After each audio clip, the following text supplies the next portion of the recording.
Olá, galerinha.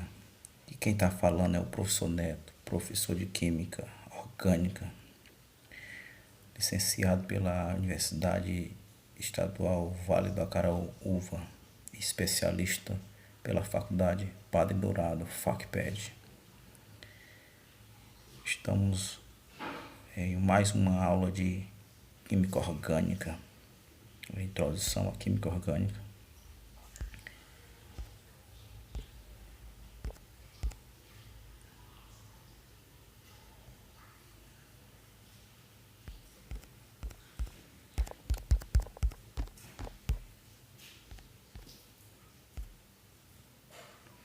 Introdução à Química Orgânica.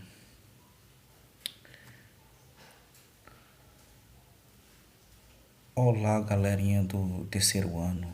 Aqui quem fala é o professor Neto, professor de Química e licenciado pela Universidade Vale do Acaraúva e especialista pela Faculdade Padre Dourado, FACPED. Então, vamos dar início aí uma nova etapa 2021, terceiro ano, com Química Orgânica, introdução ao estudo da Química Orgânica. Qual é a idade do planeta Terra? Nós podemos compreender. Vamos fazer algumas indagações e fazer a resposta dessas perguntas ao decorrer da aula. Qual a idade da Terra, do planeta Terra? Aproximadamente 4,5 bilhões de anos.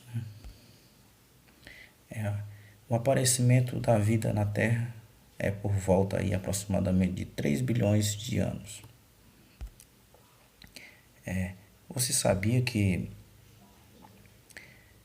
98% do organismo vivo é constituído de carbono, hidrogênio, oxigênio e nitrogênio? Bem, então isso praticamente é matéria orgânica, viu? Matéria orgânica, você compreender essa introdução. Viu? Os elementos químicos mais abundantes são o oxigênio e silício e alguns metais leves aí nesse gigantesco planeta que é a Terra. Oxigênio e silício, os elementos químicos em mais abundância. Olha aí o jeito da foto do planeta Terra. Como tudo começou, conceito histórico. Alexandre I Oparin, em 1923, ele estudou a atmosfera, era constituído de água, vapor, gás carbônico e amônia metano, que, ao se decomporem através de reações químicas mais complexas, gerou a vida. Isso é a teoria de Oparin.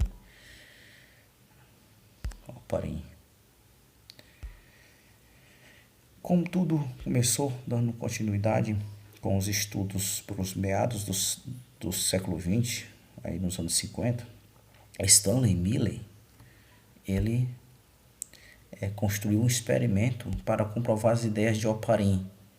Miller propôs aí uma geringonça para fazer o experimento, para comprovar as ideias de Oparin.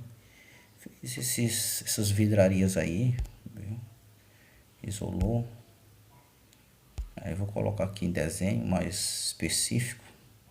Colocou água em ebulição na fonte de calor, na vidraria, viu? Colocou eletricidade, colocou esses seguintes substâncias químicas dentro desse tubo, desse balão, e pôde comprovar aí, viu? Com a coleta da amostra, ele pôde comprovar que o processo evolutivo do carbono tem papel fundamental, secundado pela água, luz do sol e alguns elementos. Então, o que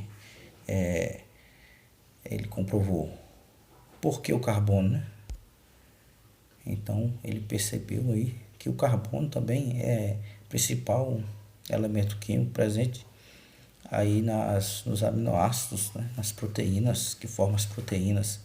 Então, existem 20 tipos de aminoácidos para sua formação e dá todos tipos de proteínas existentes. A Escherichia coli,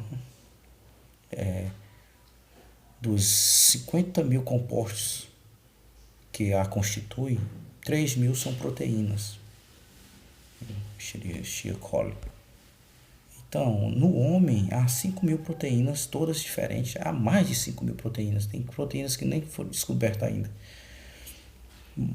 Dessas 5 mil, todas diferentes das 3 mil da Escherichia coli, em qualquer outro ser vivo já encontrado. Então, há uma diversidade muito de proteína. E o carbono é o responsável por esta fantástica variedade, através das suas ligações de cadeias carbônicas. Então, examinando o carbono. O carbono é da família 14, da tabela periódica. Família composta por carbono, silício, germânio, estânio e chumbo. Família 14. Possui aí 4 elétrons no último nível eletrônico. Você que estudou a distribuição eletrônica no primeiro ano, para relembrar um pouco aí, na camada de valência. 4 elétrons de valência. A capacidade de compartilhar elétrons com outros átomos de carbono, né? Ele tem essa capacidade de fazer ligação, de compartilhar através de compartilhamento de elétrons, fazer ligações através de compartilhamento de elétrons, conhecido como ligações covalentes. Ainda examinando o carbono, aí a base aí das ligações entre carbonos, a base toda da química orgânica.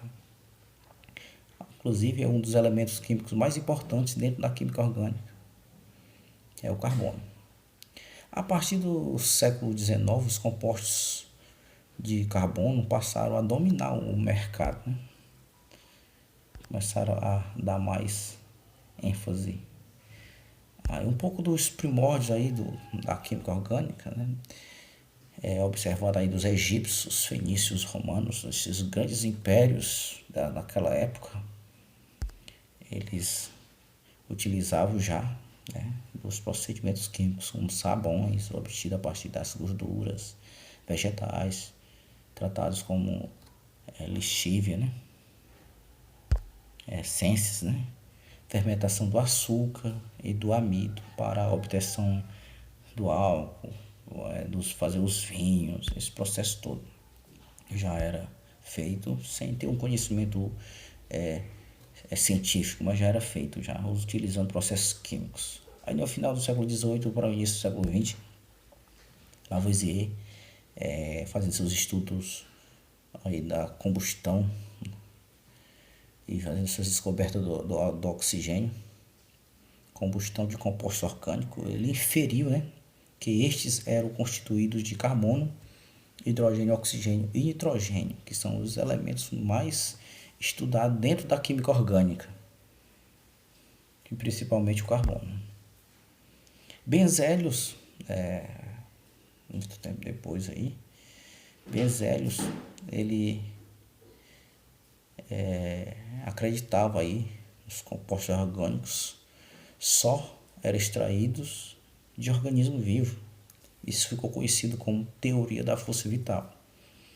Todo composto orgânico era derivado de organismo vivo, seja ela uma planta ou um animal, ou excremento de animais, se fosse processado metabolizado por um organismo vivo.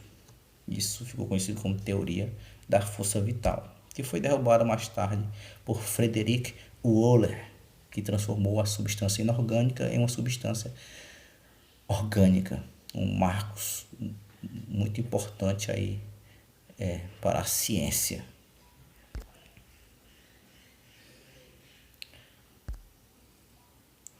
Em 1887, a profecia de Wöhler e Liebig. Ele propôs na sua profecia que a produção de todos os compostos orgânicos, desde que não faça parte de um organismo, deve ser vista não somente como provável, mas como certa. Aí daí então só abriu um leque de substâncias orgânicas derivadas de substâncias inorgânicas, né? E descobriram, hoje existem inúmeras substâncias sintetizadas em laboratório, né? No final do século XIX, aí Kekulé e Cooper escreveram aí quatro ligações. O carbono faz quatro ligações e pode formar cadeias. Que houve aí então os postulados conhecidos como postulados de Kekulé, que nós vamos estar estudando aí em uma próxima aula. Ok? Os postulados de Kekulé. Ainda dentro da química orgânica, o experimento de Louis Pasteur, ele fez sua experiência com ácidos orgânicos, né? E Van 't Hoff também teve contribuição com Lebel, propôs um modelo tetraédrico para o carbono, a geometria molecular, vendo aí os pares de compartilhamento de elétrons para o carbono, que o carbono faz quatro valências, faz quatro ligações, sempre.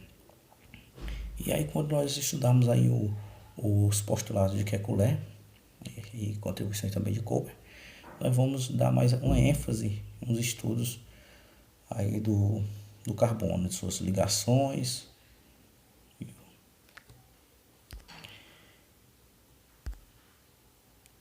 Então, pessoal,